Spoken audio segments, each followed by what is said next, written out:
Codon. क्या करके पढ़ा है कोडॉन? कुछ पढ़े कोडॉन के बारे में? सर क्या होते हैं कोडॉन? तो देखिए आपने फाइनल कहां तक पहुंचा है? mRNA पर। सर mRNA क्या हो रहा है यार? अच्छा अगर ज्यादा गर्मी नहीं है तो फैन को बंद करें क्या थोड़ा सा? पता नहीं कैसे चार्ज नहीं हुआ है। वहां से भी सेंटर वाला स्विच बंद करिए, ठीक है?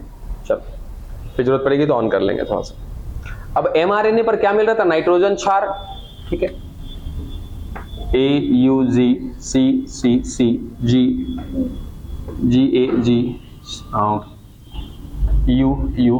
चल हमने थोड़ा सा गैप दिखा दिया, हालांकि ये गैप होता नहीं है, आगे चल के बात करेंगे हम लोग। हर 3 के बाद थोड़ा सा गैपिंग दिख रहा होगा, वो गैप होता नहीं है। तो ये सभी के सभी क्या है बाबू? तो डाटा है, ठीक है? डाटा है मतलब कि इनके पास डाटा है, और इन्हीं तीनों को मिलाकर के हम क्या कहने वाले हैं? कोडॉन कह रहे हैं। तो सबसे पहली बात तो हमें पता चली कि सर 3 नाइट्रोजन क्षार का जो जोड़ी होगा या इनका जो समूह होगा, 3 नाइट्रोजन क्षार का जो समूह होगा, उसी समूह को क्या बोलेंगे हम लोग? कोडॉन बोलेंगे। The group of 3 nitrogen base is known as codon which having the data of 1 amino acid, यानी कि जिनके पास एक अमीनो अम्ल का क्या होगा? सूचना होगा, डाटा होगा। कैसे वो काम करेगा, वो डाटा क्या होगा, वो सब अभी बहुत दूर है, ठीक है? सिंपल सा कि mRNA पर हमने केवल और केवल डाटा ही डाटा रख दिया है, क्योंकि बिना डाटा वाला जो था उसको हमने क्या बोला था? इंट्रॉन बोला था। उसको काट पीट करके हटा दिया था। कौन से विधि से हटाया था?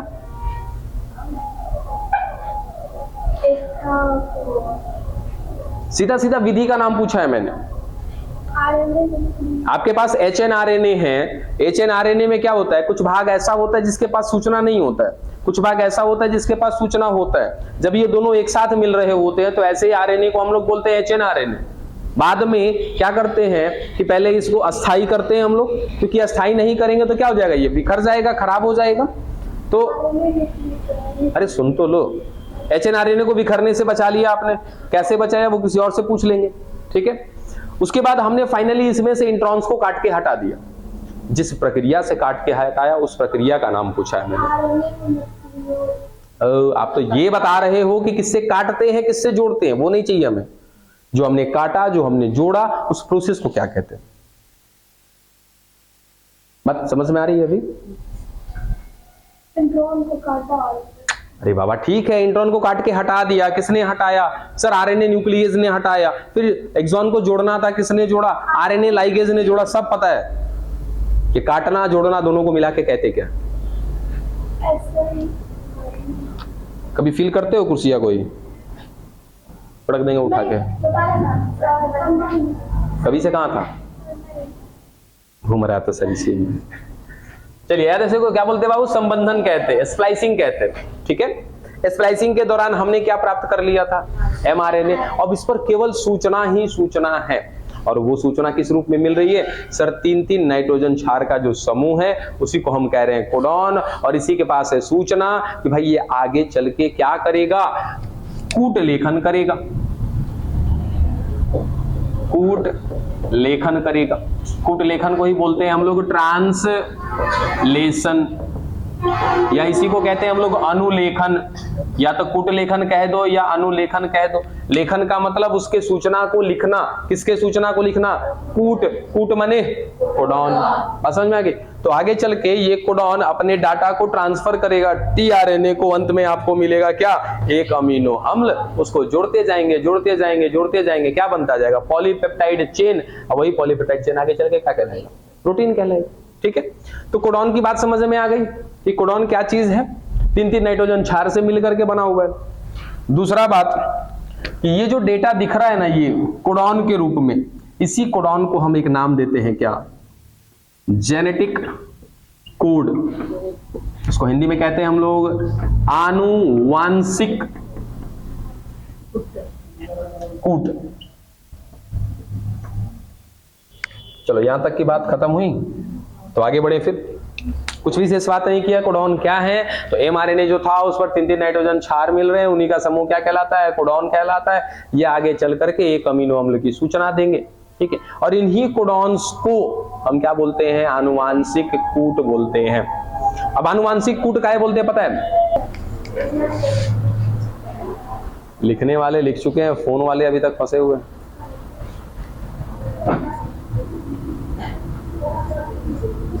चलो कहने को तो कह दिया हमने कि जो कोडॉन है वो किससे बना हुआ है, 3 नाइट्रोजन क्षार से। आगे जाके मतलब नहीं समझे। हाँ बच्चा देखो, चलो आप क्या कह रहे थे कि सर कुछ भी ले सकते हैं? नहीं, कैसे ले लेंगे कुछ भी?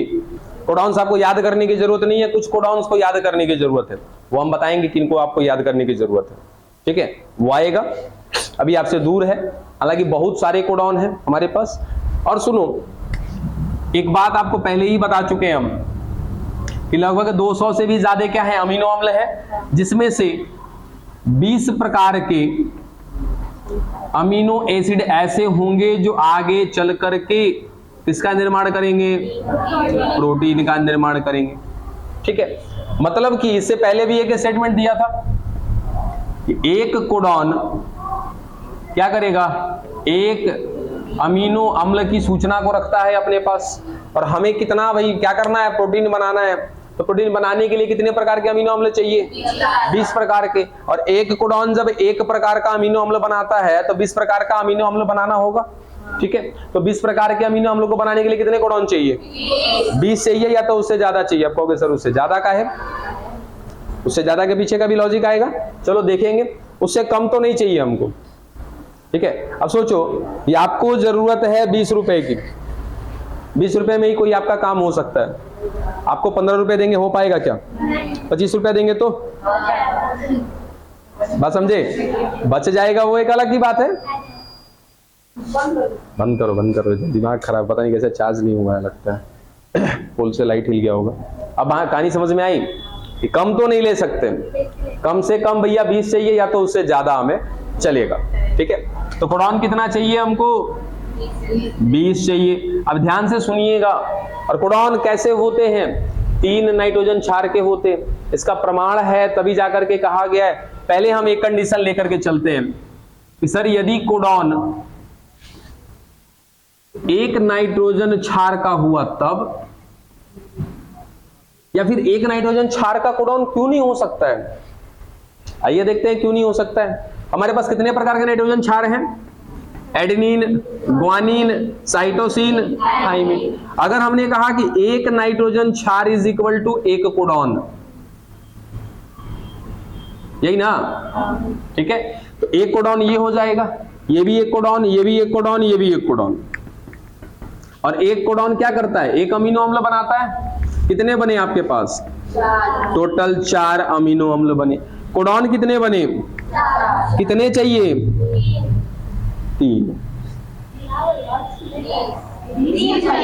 20 चाहिए ना।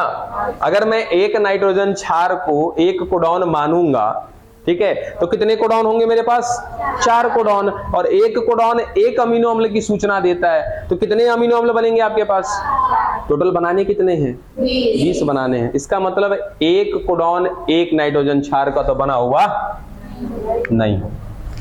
बात समझ में आई, ठीक है। ये गलती हमने साबित किया, लिखना तो नहीं है इसमें। चलो दूसरा, यदि हम कह दें कि एक कोडॉन 2 नाइट्रोजन क्षार का बना है, तब क्या होगा भाई, देखते हैं। अब इसके लिए चेकर बोर्ड हमें बनाना पड़ेगा। Adenine, guanine, cytosine, thymine, adenine, guanine, cytosine, thymine.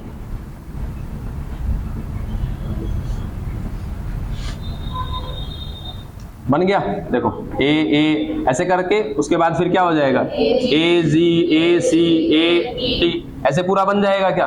कितने बनेंगे जरा देखो तो, 1 2 3 4 5 6 7 8 9 10 11 12 13 14 15 16, कितने बने टोटल, यानी कि कितने बनेंगे कोडॉन, कितना अमीनो अम्ल, कितना चाहिए? अभी भी कम पड़ रहा है क्या? यानी कि 2 नाइट्रोजन क्षार का भी कोडॉन नहीं हो सकता है।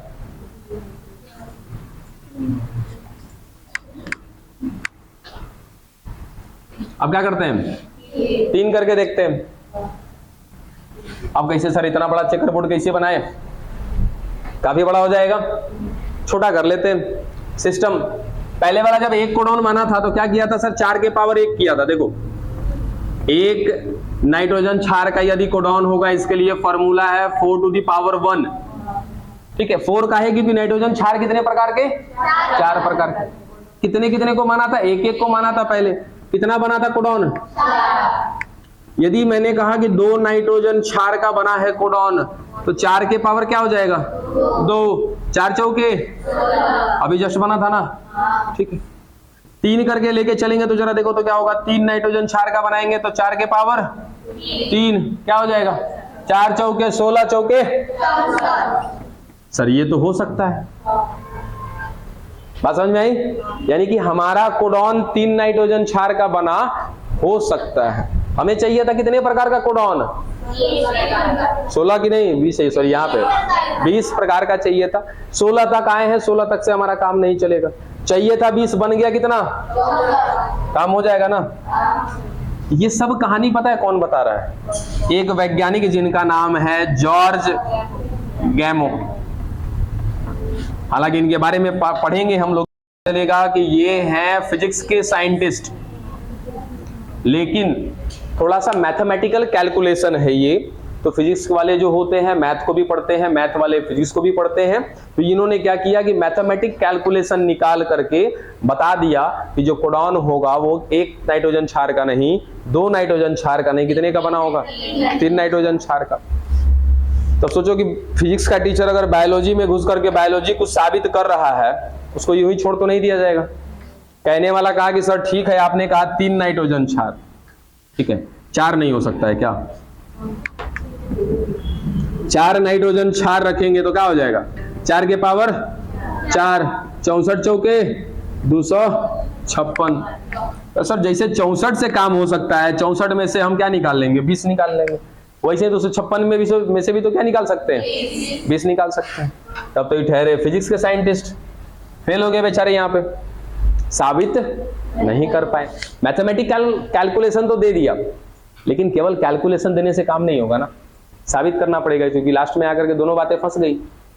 जब यहाँ 64 से काम चला सकते हैं तो 256 से भी तो काम चलाया जा सकता है। तो 4 नाइट्रोजन क्षार का कार्य नहीं हो सकता है। इस बात को प्रमाणित रूप से साबित किया किसने? 3 लोगों ने। ठीक है, जिसमें से 2 लोग के बारे में जानकारी आपके एनसीईआरटी में है। सबसे पहला है कौन? हरगोविंद खुराना। दूसरा है कौन? नेरेनबर्ग। ठीक है, और तीसरे हैं मठाई। मठाई का जिक्र शायद है या नहीं है, पता नहीं है ना, कोई बात नहीं है। तो प्रमाणित रूप से किसने दिया? 3 वैज्ञानिक को याद रख लीजिएगा नाम। 3 याद नहीं होगा तो 2 तो जरूर याद रखिएगा। ठीक है, हरगोविंद खुराना और नेरेनबर्ग। चलो कैसे दिया, इसको मिटाएं।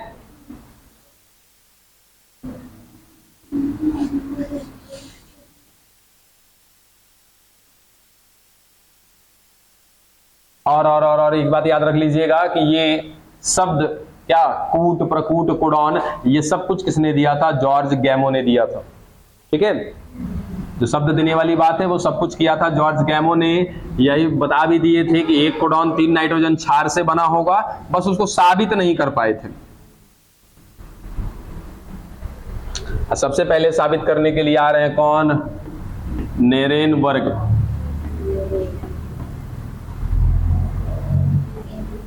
नेरेनबर्ग या देख लीजिएगा जो भी है, नेरेनबर्ग है। ए है,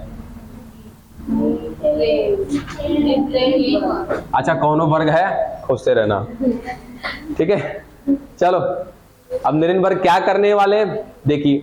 अच्छा उससे पहले एक बात बताओ, बातें नहीं, ये डीएनए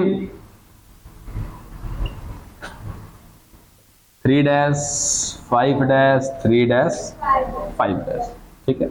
चलो हाइड्रोजन बॉन्ड इसका तोड़ दिया हमने, इसने तोड़ा होगा आरएनए पॉलीमरेज ने, किसने बताया होगा कि यहां से घुसना है? सिग्मा कारक ने बताया होगा। कहां पर काम होगा? संरचनात्मक भाग में, स्ट्रक्चरल भाग में काम होगा। कब तक काम होगा? जब तक कि क्या नहीं आ जाता, समापक नहीं आ जाता। ये सब कुछ तो पता है, टर्मिनेटर के पास जाके काम रुक जाएगा। इसमें से एक को क्या बोलेंगे? टेम्पलेट। इसको क्या बोलेंगे?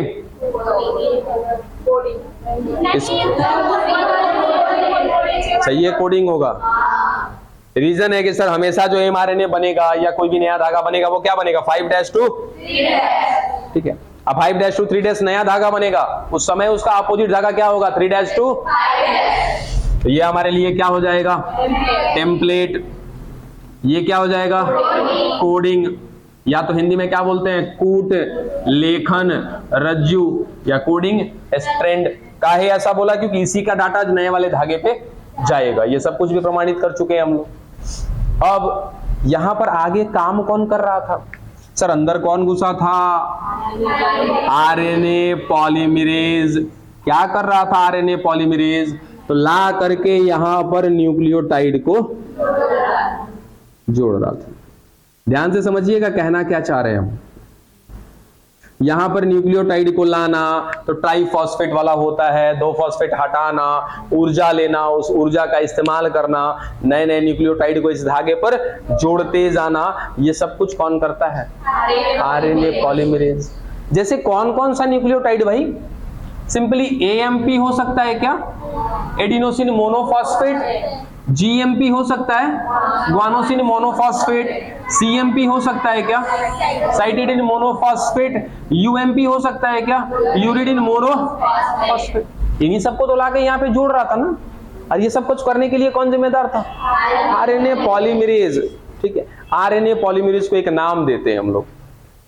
वो आरएनए पॉलीमरेज जो ला करके इस पर न्यूक्लियोटाइड को जोड़ रहा है, कहते हैं उसको डीएनए डिपेंडेंट आरएनए पॉलीमरेज।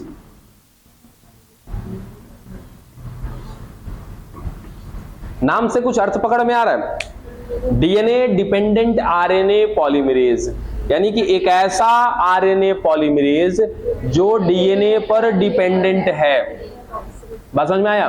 कि अगर उसको हमने डीएनए का एक धागा दे दिया और क्या दे दिया उसको? न्यूक्लियोटाइड दे दिया, तो वो उस डीएनए के धागे पे न्यूक्लियोटाइड को जोड़ता जाएगा, जोड़ता जाएगा, जोड़ता जाएगा। बात समझ में आ गया? अगर मैंने इसको डीएनए का धागा नहीं दिया, इसको मैंने क्या क्या चीज दिया? 2 चीज दिया। देखो, एक तो मैंने डीएनए का एक धागा दिया जिसको क्या बोलते हैं? टेम्पलेट। दूसरा मैंने क्या दिया है? न्यूक्लियोटाइड। तब जाकर के ये क्या करना शुरू कर दिया है? जोड़ना। जोड़ा किसको है? न्यूक्लियोटाइड को। किस पर जोड़ा है? टेम्पलेट रज्जु पर। टेम्पलेट कौन है? डीएनए का धागा है। ठीक है, अब इसका एक दूसरा सीन क्या है कि सर अगर डीएनए का धागा हम इसको ना दें, केवल इसको क्या दे? न्यूक्लियोटाइड। क्योंकि बात तो वही है, एक बार डीएनए का धागा है, फिर इस पर क्या बनाएगा? एमआरएनए। और एमआरएनए बनाने के लिए किसका इस्तेमाल करेगा? न्यूक्लियोटाइड का। बाद में फिर इस डीएनए को क्या कर दिया जाएगा? हटा दिया जाएगा। तो कुल मिला जुला के ये तो वही है ना। कौन? यही सभी न्यूक्लियोटाइड है ना। तो कुछ ना कुछ ऐसा यदि हो जाए कि अगर मैं, देखो यहाँ पे जोड़ा नहीं है, मैंने हटा दिया, अभी जोड़। सर ये वो हैं सारे के सारे न्यूक्लियोटाइड, इसको बिना डीएनए के जोड़ा जा सकता है क्या? बिना डीएनए के जोड़ा जा सकता है? नहीं जोड़ा जा सकता है भाई। आरएनए पॉलीमरेज तो नहीं जोड़ सकता है। आरएनए पॉलीमरेज तभी न्यूक्लियोटाइड को जोड़ पाएगा जब उसको क्या दिया जाएगा? डीएनए। इसीलिए ऐसे आरएनए पॉलीमरेज को क्या कहते हैं? DNA dependent RNA. बात समझ में आ गया?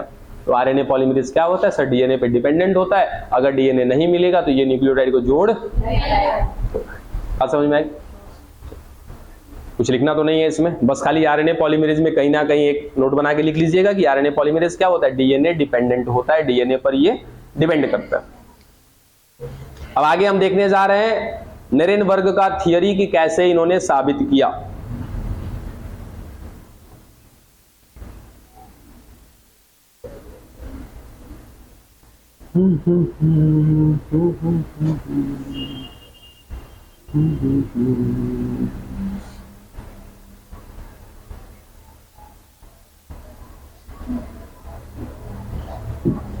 मिटाएं?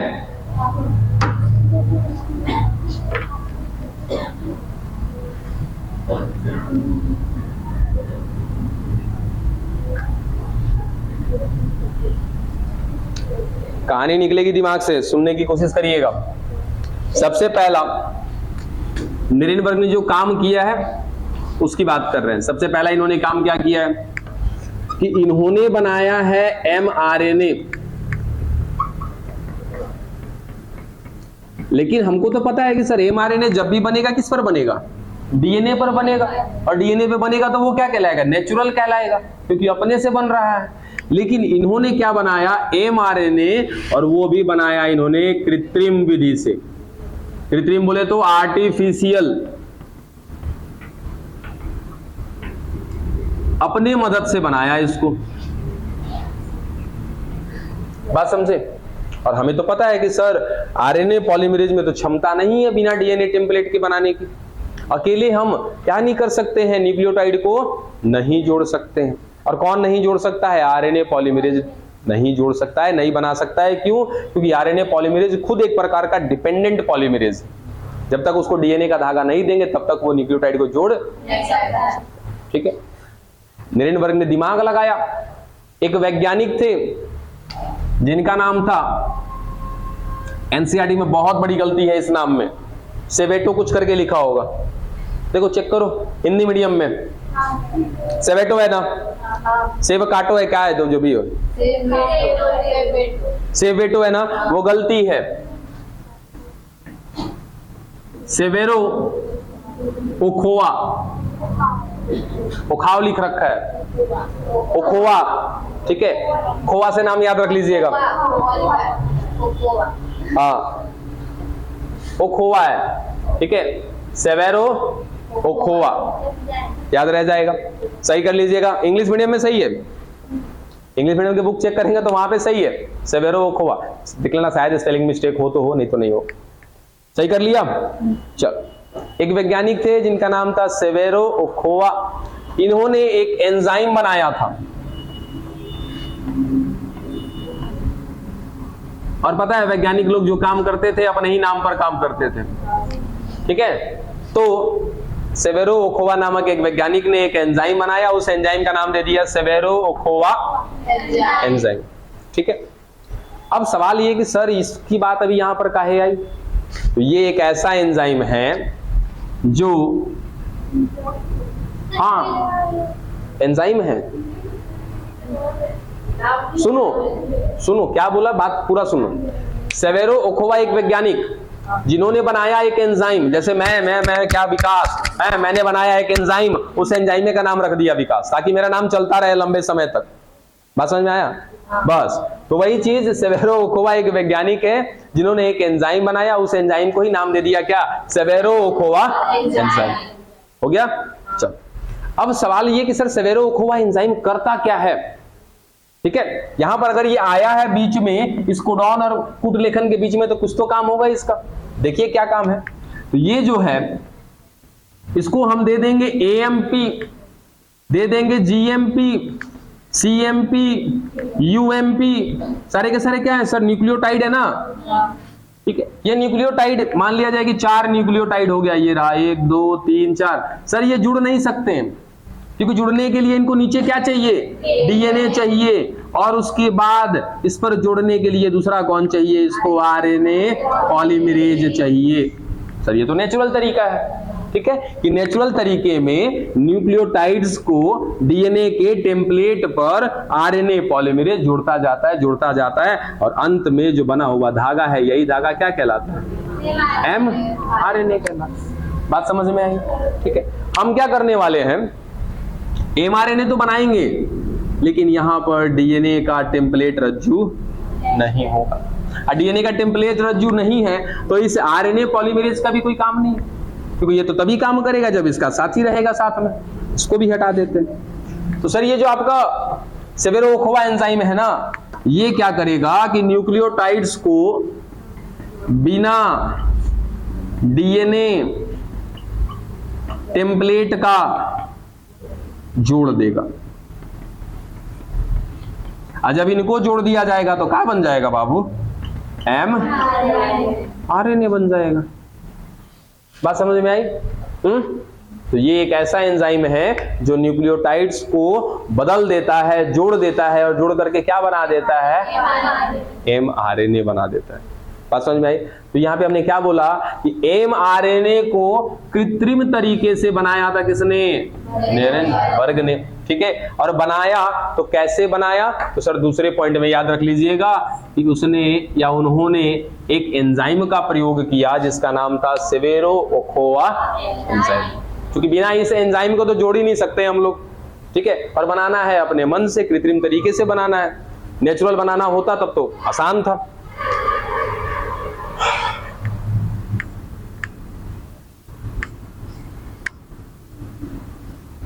क्या क्या कहानी हो गई? दूसरा पॉइंट वहां पे है। तीसरा पॉइंट, इसी की मदद से इन्होंने क्या किया? न्यूक्लियोटाइड्स को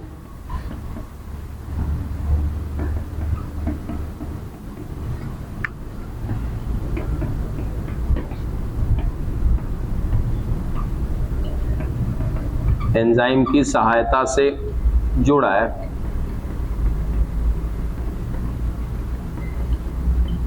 और जोड़ करके क्या बना दिया? एम आरएनए बना दिया। ठीक है, ये 4 बिंदु। पांचवा वो बिंदु नहीं, नोट पॉइंट में लिख लीजिएगा इसको कि इन्होंने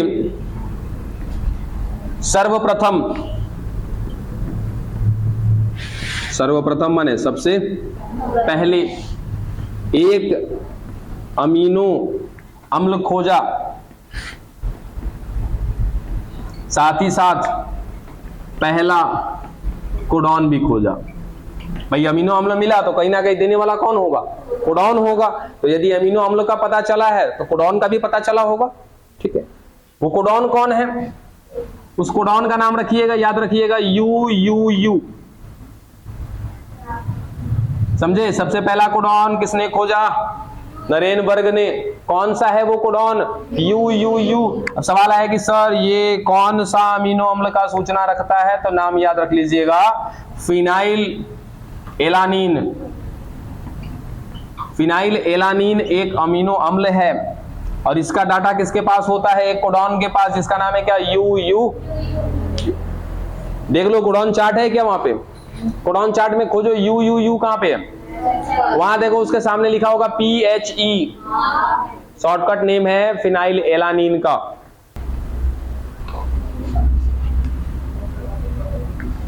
क्या क्या किया ध्यान में है? एमआरएनए इन्होंने बनाया है। कैसे बनाया है? एक एंजाइम की मदद से। कौन है वो एंजाइम? सेवेरो-ओखोवा। उसकी क्षमता इतनी है कि बिना डीएनए के धागे के ही क्या कर देगा? न्यूक्लियोटाइड को जोड़ता जाएगा, क्या बना देगा?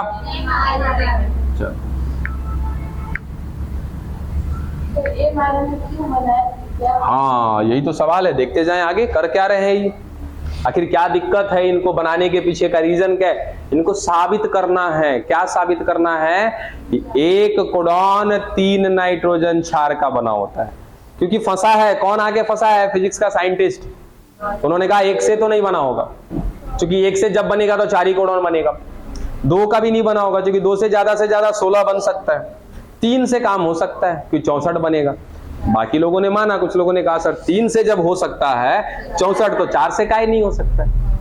बाकी उन्होंने काम छोड़ा वहीं पे, चूंकि वो फिजिक्स के थे साइंटिस्ट, ज्यादा उनको दिमाग ही नहीं लगाना है। यहाँ पे जितना कैलकुलेशन था उन्होंने कैलकुलेशन करके दिया, बोला आगे क्या होगा आप लोग खोज लीजिए, बस हम इतना साबित कर दिए हैं कि 3 नाइट्रोजन क्षार का बना होगा। आगे लगे पड़े हैं ये बायोलॉजी वाले हैं सब, समझे? आ जाओ। इन्होंने क्या किया? सबसे पहले एमआरएनए तैयार करके रख लिया। और एक क्या बताया यहाँ पे? इन्होंने सबसे पहला कोडॉन खोजा था क्या? यू। ठीक है, अब यू देखो, एक एमआरएनए इस पर मिल रहा है सर यू।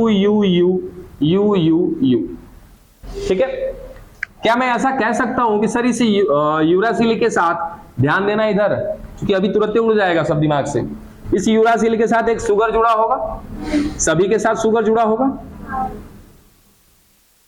ठीक है सर, एक फॉस्फेट भी लगा होगा ऐसे। ये न्यूक्लियोटाइड है सारे के सारे।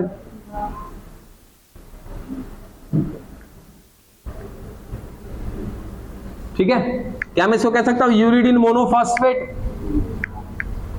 सोच के देखो, यूरिडीन मोनोफॉस्फेट कह सकते हैं आसानी से सर, ये mRNA।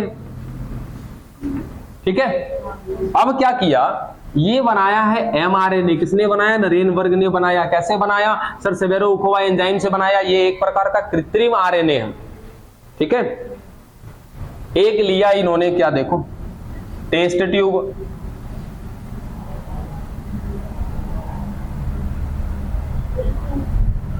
टेस्ट ट्यूब के अंदर सुनना कहानी ध्यान से, टेस्ट ट्यूब के अंदर क्या क्या डाल रहे हैं वो हर एक चीज पे केयर करना। सबसे पहला 1 नंबर लिखते हैं यहां पे, इन्होंने डाला 6UMP, 6 यूरिडीन मोनोफॉस्फेट। बात समझ में आई? या हम ऐसा कह सकते हैं कि इन्होंने इसके अंदर 6 न्यूक्लियोटाइड को डाला। डन, 6 न्यूक्लियोटाइड को डाला, इसका मतलब 1 2 3 4 5 6 ऐसा ही होगा। इसको अगर मैं शुगर को और फॉस्फेट को हटा दूं तो ये कुछ ऐसा दिखाई देगा, 1 2 3 4 5 6 you you you you you you, ऐसा ही होगा ना। इसके बिहाइंड में शुगर और फॉस्फेट जुड़े होंगे। अच्छा, अब केवल इसमें डाला क्या, न्यूक्लियोटाइड। दूसरे नंबर पे किसको डाल रहे हैं सर? सेवेरो-ओखोवा एंजाइम को। न्यूक्लियोटाइड को डाला, फिर डाला सेवेरो-ओखोवा एंजाइम को। वो क्या करेगा, इन सारे के सारे न्यूक्लियोटाइड को जोड़ देगा क्या, और जोड़ करके क्या बना देगा, इसका mRNA बना देगा। बन गया सर mRNA। ठीक है, बाहर ये कैसे थे, न्यूक्लियोटाइड के रूप में थे, अभी ये mRNA नहीं बने थे। और जब इनको उठा के डाला इसके अंदर, फिर डाला सेवेरो-ओखोवा एंजाइम, सारे क्या हो गए, आपस में जुड़ गए, बिना डीएनए के रज्जू के जुड़ गए। क्योंकि सेवेरो-ओखोवा एंजाइम तो डीएनए खोजता ही नहीं है, बिना डीएनए के ही जोड़ देगा इनको। जोड़ दिया सर, बन गया हमारा क्या, mRNA। तीसरे नंबर पे और कुछ डाल रहे हैं, 1 नंबर हो गया, 2 नंबर हो गया, तीसरे नंबर पे डाला इन्होंने राइबोसोम। राइबोसोम समझते हो ना? लो भाई, राइबोसोम भी डाल दिया इसके अंदर। चौथा फिर कुछ डाला इन्होंने, चौथा है 20 प्रकार का tRNA। चलो यहां तक बात समझ में आई, क्या क्या किया। सबसे क्या हो रहा है, कुछ लोग हंस रहे हैं, क्या बात है, आउट जा रहा है? अरे पहले सुन तो लो, समझने की कोशिश भी मत करो, अभी पहले जो बता रहे उतना सुनो। हर पॉइंट पे लॉजिक लगाओगे ना तो जो हम समझाना चाह रहे हैं वो समझ में नहीं आएगा। अभी तक आप वहीं पे रुके हैं कि काहे 6वें को लिए है, काहे 6वें को लिए। अरे उससे आगे निकलो, हम जो आगे बता रहे हैं वो तो सुनो। 2-3 स्टेप रह गया है, 2-3 स्टेप के बाद अगर ध्यान से चले होते मेरे जुबान के साथ साथ ना, तो लास्ट में समझ में आ जाएगा। आज यहाँ बीच में अटके हुए हैं कि काहे लिए, यहाँ पे सर जी चल रहे हैं आगे, गायब हो जाएगा। सारे लोग मेरे साथ रहिए। क्या हुआ सर, न्यूक्लियोटाइड के विषय में हमको पता है, बिल्कुल पता है। एक ऐसा न्यूक्लियोटाइड है जो जुड़ेगा तो क्या बनाएगा, mRNA। इसको जोड़ने के लिए कौन चाहिए सर, RNA पॉलीमरेज, है ना। और वो RNA पॉलीमरेज कहां पर ले जाके इनको जोड़ेगा, डीएनए के रज्जू पे। बाद में उस डीएनए से क्या कर लेगा, अलग कर लेगा, बन जाएगा mRNA। ठीक है, ये तो नॉर्मल तरीका है, लेकिन हमको आर्टिफिशियल तरीके से बनाना है mRNA। और ये सब कुछ काम कौन कर रहा है, नरेनबर्ग कर रहे हैं। उन्होंने क्या किया, तो उनसे पहले एक ऑलरेडी सेवेरो-ओखोवा नाम के वैज्ञानिक थे जिन्होंने एक एंजाइम खोज रखा था जो बिना डीएनए के रज्जू को, न्यूक्लियोटाइड को जोड़ सकता है। उसी का इन्होंने सहारा ले लिया। सहारा लेकर के सबसे पहले डाला अंदर न्यूक्लियोटाइड, फिर डाला सेवेरो-ओखोवा एंजाइम, वो सबको क्या कर दिया, जोड़ दिया, बना दिया mRNA। चलो ठीक है, अंदर कराना जानते हैं क्या चाहते हैं, ये अंदर कराना चाहते हैं ट्रांसलेशन, अनुवादन। बात समझे, अनुवादन करा के चेक करना चाहते हैं ये कि आगे क्या होने वाला है। तो पहले तो mRNA बना दिया अंदर, और अनुवादन कराने के लिए, ट्रांसलेशन कराने के लिए कौन चाहिए सर, राइबोसोम तो चाहिए ना, तो राइबोसोम भी डाला।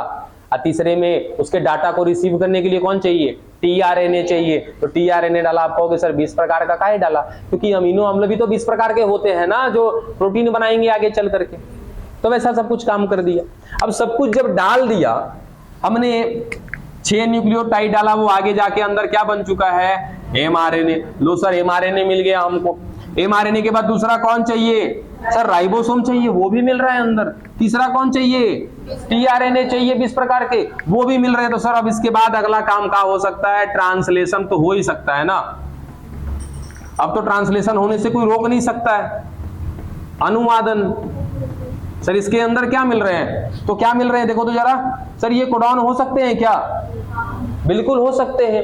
ये कोडॉन अपना डाटा किसको दे सकते हैं, tRNA को। अंदर सर tRNA भी तो डाल दिया है ना। और ये सब कुछ mRNA और tRNA किससे जुड़ेगा, राइबोसोम से। सर राइबोसोम भी तो डाल रखा है, सारा कुछ तो डाल रखा है हमने। अंदर क्या हो जाएगा, अनुवादन हो जाएगा। कुछ समय के बाद जब ट्रांसलेशन होगा तो क्या बन जाएगा, अमीनो अम्ल बनेगा। ठीक है, वो अमीनो अम्ल क्या होगा सर, जुड़ता जाएगा जुड़ता जाएगा जुड़ता जाएगा, क्या बनाएगा, पॉलीपेप्टाइड चेन। यही पॉलीपेप्टाइड चेन आगे चल के क्या कहलाएगा, प्रोटीन कहलाएगा। ये कहानी तो पता है हमें। इतना सब कुछ किया इन्होंने, कुछ समय दिया। कुछ समय के बाद जब इस टेस्ट ट्यूब को चेक किया तो इसके अंदर से निकला एक पॉलीपेप्टाइड चेन। बात समझे, उस पॉलीपेप्टाइड चेन को जब इन्होंने बाहर निकाला, पॉलीपेप्टाइड चेन, जब इस पॉलीपेप्टाइड चेन को बाहर निकाला तो इस चेन में मिल रहे थे 2 अमीनो अम्ल, मात्र 2 अमीनो अम्ल। क्या समझे, और वो अमीनो अम्ल कौन था, फिनाइल एलानीन। खैर अमीनो अम्ल के नाम पे ध्यान मत दो, ध्यान इस बात पे दो कि कितने निकले हैं अमीनो अम्ल, 2। तो सर 2 बने कैसे, अंदर कितने नाइट्रोजन क्षार हैं, 6। गौर करिएगा, ये अंदर कितने नाइट्रोजन क्षार हैं, 6, क्योंकि कितना न्यूक्लियोटाइड डाला था, 6। तो 6 न्यूक्लियोटाइड में कितने नाइट्रोजन होंगे सर, 6 होंगे। एक न्यूक्लियोटाइड में क्या होता है, 1 नाइट्रोजन क्षार, 1 शुगर और 1 फॉस्फेट। तो 6 न्यूक्लियोटाइड में 6 नाइट्रोजन क्षार। 6 नाइट्रोजन क्षार मिलकर के आगे कितना दिया है अमीनो अम्ल, 2। इसका मतलब एक अमीनो अम्ल को लाने के लिए कितना नाइट्रोजन क्षार लगा, साबित हुआ। तो ये साबित किया नरेन वर्ग ने कि जो कोडॉन होते हैं वो कोडॉन 3 नाइट्रोजन क्षार के ही बने होंगे। एक कोडॉन 1 अमीनो अम्ल बनाएगा, ठीक है, और एक कोडॉन जो है 3 नाइट्रोजन क्षार का बना होता है। वो दोनों बातें यहीं पे साबित हो रही हैं कि सर 3-3 की जोड़ी बनाई होगी इन्होंने, तब जाकर के क्या बनाया, 2 अमीनो अम्ल, 3 नाइट्रोजन क्षार, 1 कोडॉन 1 कोडॉन 1 अमीनो अम्ल। अंदर क्या मिल रहे हैं, 2 कोडॉन तो 2 अमीनो अम्ल। बात समझ में आ रही है। इस तरीके से करते करते ये पहला कोडॉन क्या खोजा इन्होंने, यू यू यू, दूसरा खोजा इन्होंने जी जी जी, तीसरा खोजा सी सी सी, चौथा खोजा ए ए ए। 4 को खोजे, 4 को खोजने के बाद कहे जय हिंद जय भारत। अब हमसे जानते हो कारण, कारण किसका एंजाइम का इस्तेमाल कर रहे थे ये, सेवेरो-ओखोवा एंजाइम। और एक बात कॉमन दिख रहा है क्या इन सब में कि सर यू यू यू, जी जी जी, सी सी सी, ए ए ए, सारे के सारे तो समान हैं, एक समान है। कहीं इसमें कोई हेट्रोकोडॉन दिख रहा है क्या, नहीं, सारे के सारे सम प्रकूट हैं, एक भी इसमें विषम प्रकूट नहीं है। विषम प्रकूट कब हो जाएगा, जैसे ए जी क्या हो गया, ये विषम हो गया, सी सी ए विषम हो गया। लेकिन इसमें क्या किया था इन्होंने, तो जो जो न्यूक्लियोटाइड लिया था वो सारे के सारे कैसे न्यूक्लियोटाइड थे, समान थे। और सेवेरो-ओखोवा एंजाइम की औकात भी इतनी है, ये समान को ही जोड़ सकता है, विषम को जोड़ नहीं सकता। बात समझ में आया। इसीलिए इन्होंने केवल 4 कोडॉन को ही खोजा, और 4 कोडॉन अंत में जाकर के कितने अमीनो अम्ल बनाएंगे, 4 बनाएंगे। तो कुल मिला जुला के हम कह सकते हैं कि नरेन वर्ग ने 4 कोडॉन खोजा, कुल मिला जुला करके 4 अमीनो अम्ल के बारे में बताया किसने, नरेन। बाकी शेष का क्या, तो सर बाकी जो और बनेंगे वो सारे के सारे क्या होंगे, विषम होंगे।